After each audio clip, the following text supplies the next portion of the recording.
hadir di tengah kita ya kuwi bintang dari Kediri Niken Salindri. Sik saurunge nembang tak takoni. Sampean sing ngejob sapa? Pak Sis. Kang Sis yoan. Dadi sing mbayari ya Kang Sis bakale. Pak Sis. Lah Pak Lurah modale apa berarti iki? Izin, Pak. Napa? Izin. Izin piye? Izin untuk Keramian. iya. Oh, ngono kuwi. Aku Kang Sis, sampean Kang Sis, ya toh? Mama Lucy. Mama Lucy ya Kang Sis padha ae. Sampe nak suara men to, Mbah. Mbah Sis niku mbah kula lho. Mbah Sis, oh, heeh. Nggih. Mbah Sis Wantara. Berarti sing nimbali jenengan Mbah Sis. Mbah Sis. Kula nggih Mbah Sis. Heeh. Mama Lucy nggih Mbah Sis. Heeh, terus Berarti Pak Lurah lek ra nyangoni ya kebacut, Pak.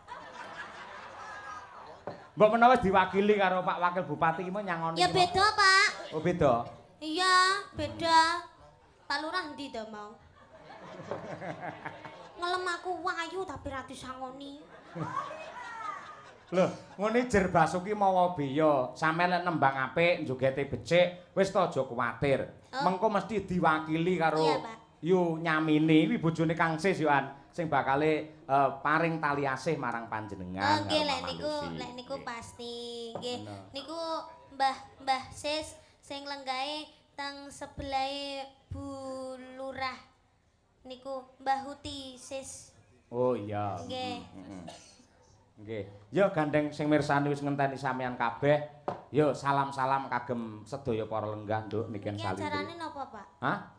Sunatan. Sunatane sinten? Sunatane Pak Lurah. Ya putrane mau genal jelentrehke Muhammad Wisanggeni. Lho. Lah tapi kok sing nimbali Mbah Sis? Lho, mergane Mbah Sis kuwi wis ndaku putra Pak Lurah Wengkal dadi putrane. Dadi sing dihitanke iki padha karo putune Mbah Sis. Ngoten. Heeh. Terus sing dihitanke iki ponakane Pak Wakil Bupati, ngono kuwi. Pokoke piye carane kabeh iso dadi dulur ngono lho, Nduk.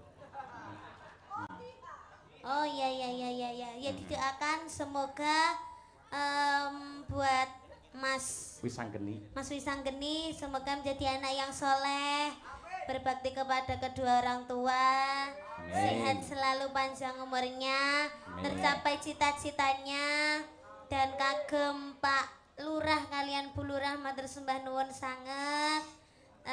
Mugi-mugi sehat selalu panjang umurnya, kathah rezekine, awet lek ngomong anak putune, kalih Mbah Sis kalian Uti. Terima kasih banyak. Sudah. Sudah, Pak. Sampun, nggih. Lho penontone ngono didongakne, penontone. Ya, terima kasih buat para penonton yang sudah hadir di sini maupun yang lihat di live streaming karena sudah menonton Niken beserta Pak Cahyo Kuntadi Sarombonge. Mugi-mugi tansah pinaringan sehat selalu panjang umur rezeki ingkang Kusik. Pak Cahyo Kuntadi sak rombongan, kok sak rombonge ya bakul soto napa piye? sama aja. Oh beda. Sak rombonge tegese nggawa rombong rene, lek sak rombongan tegese kancane akeh. Ngono lho, Nduk. Ya, sak rombongan mugi-mugi jenengan sedaya tansah pinaringan rezeki ingkang kathah barokah Allahumma. Amin. Mugi-mugi tansah pinaringan seger kuarasan panjang umur Allahumma. Amin. Mugi-mugi sageta munggah kaji Allahumma. Amin. Mugi-mugi sageta nanggap Niken Salindri. Amin. Ah ya wis laris kaya ngono sik kurang tanggapan sampean nggih ora nggih. Lek kanggone piyayi ulang tahun lek mengucapkan piye, Nduk? Ulang tahun. Kalau ulang tahun ya happy birthday, semoga panjang umur sehat selalu, semoga panjang umur sehat selalu. Nggih, selamat ulang tahun ya. Iya. Nah, selamat ulang tahun. Kanggone wong nikah selamate piye ucapane?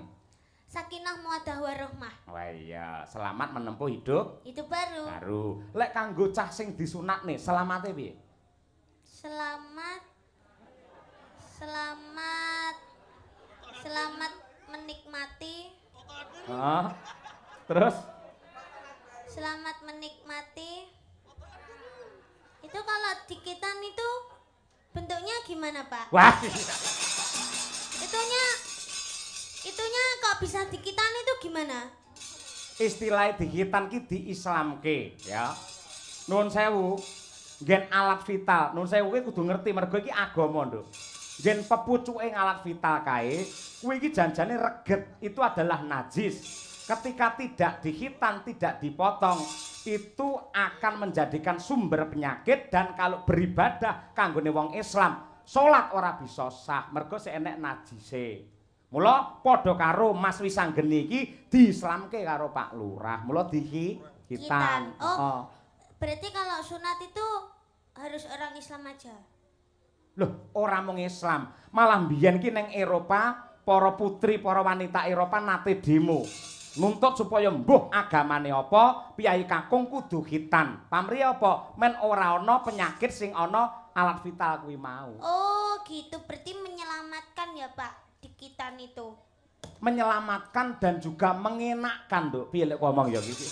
Berarti kalau seumpama kan udah dikitan. Sekarang dikitan dikitan Mas Wisanggeni ya, Pak.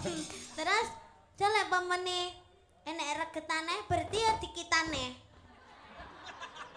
Lah lek angger reget dikitan ya entekno Nduk suwi-suwi. Dadi rasa jenengan enek regetane terus di sunat. Weh, piye ya lek nerangne? Ngene Nduk, iki lho, ya wis ngene ya. Bentuke ya ngono kuwi, Pak. Iki agama lho iki ngelmu lho iki. Iki dadi ngene iki ya. Pucuke ijo. Apa? Pucuke ijo. Heeh, mergo bar digedhuk ning tembok sing rupane ijo ngono. Kok sik tak terangne. Iki pamane ya. Lah iki sing dihitan iki, dipotong des iki akhirnya kan ilang.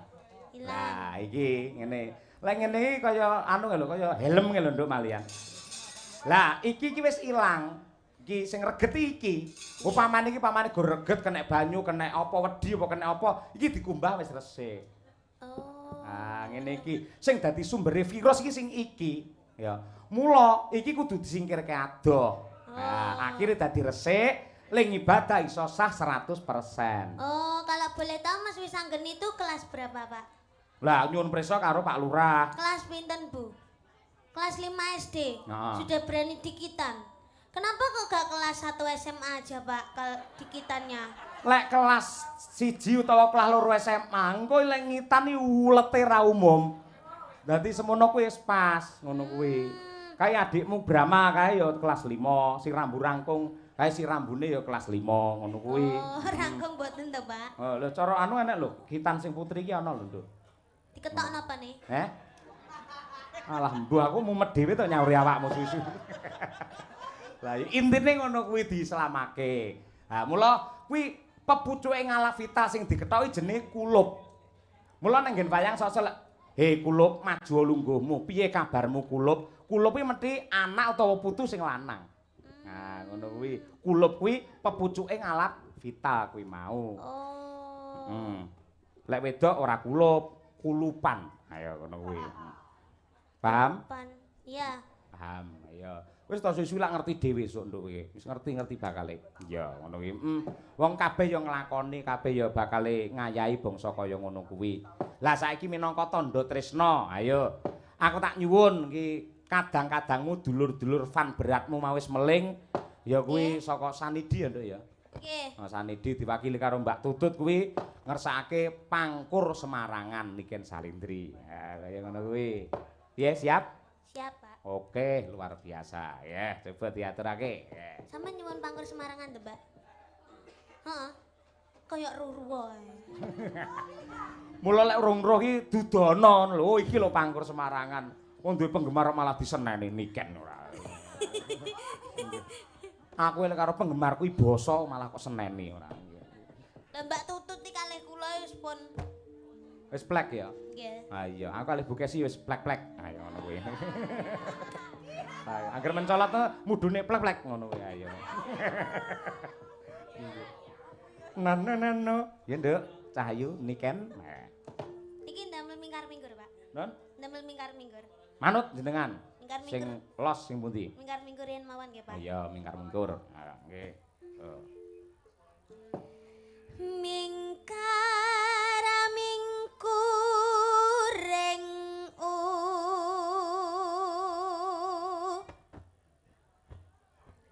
kara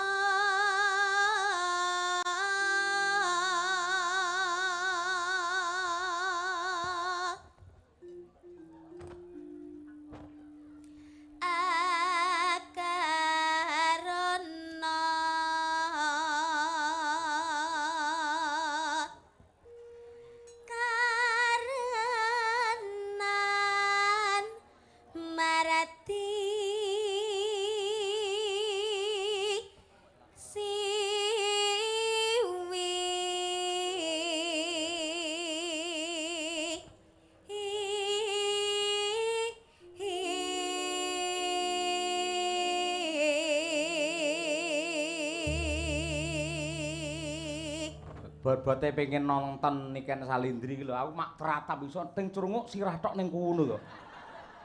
Masya Allah, mak kowe iki anci-anci apa nduk ning kono?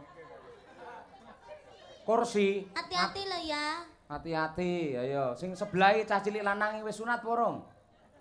Urung? Oh iya, heeh. Hati-hati ya, nganti kecepet disunati ning kono kowe engko. Ayo. Iki ibuke ya ning kono masalah ki sing wedok. Iya. Nonton wayang iso ting crunguk ning kono ae. Yo, iki nggen gawat ki, Nduk, tarik napas konsentrasi penuh, nada tinggi. Niken Salindri. Yo.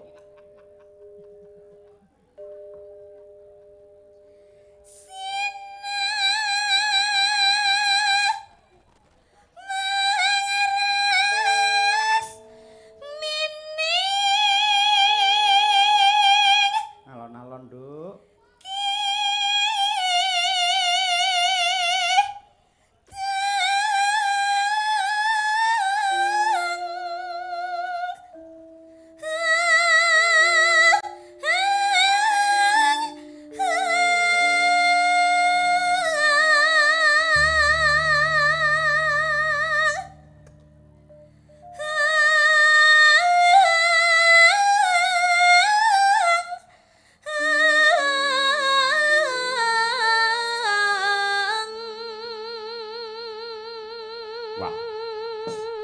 Nada semono kuat wis kaya mboke wisan. Yo tepuk tangan untuk Niken Salindri. Wah. Mura ya kondang larang ya semono ya kuat lho bocah ora. Eloke nganti kaya ngono. Ha iya.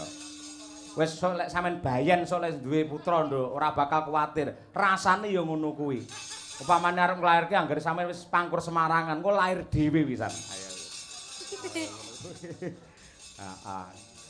Terus deh. Sinopa sinu karata mereka tarata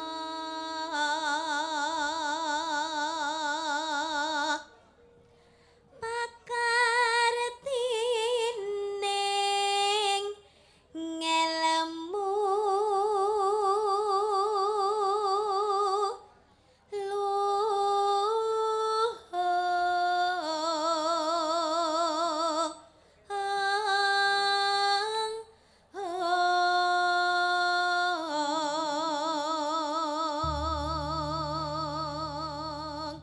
Nino.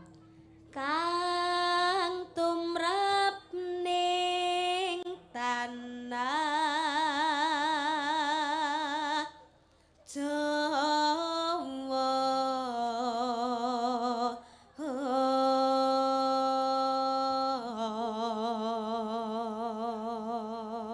Nano.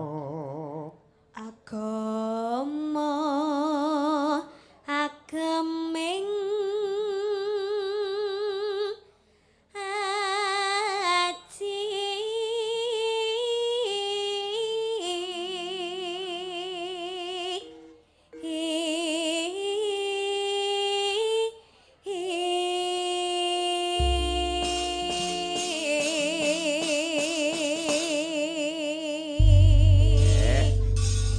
Luar biasa. Ya.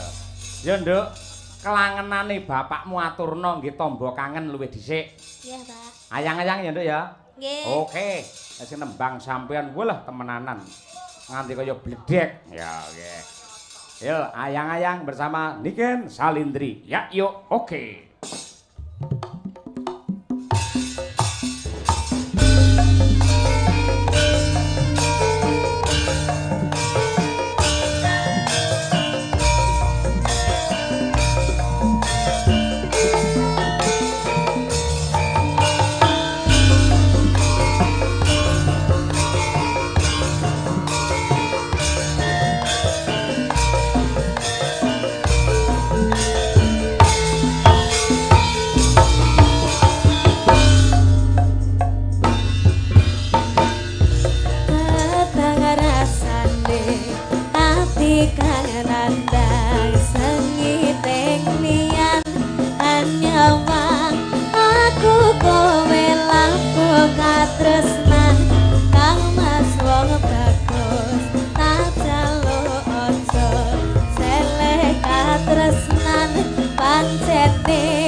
yen durung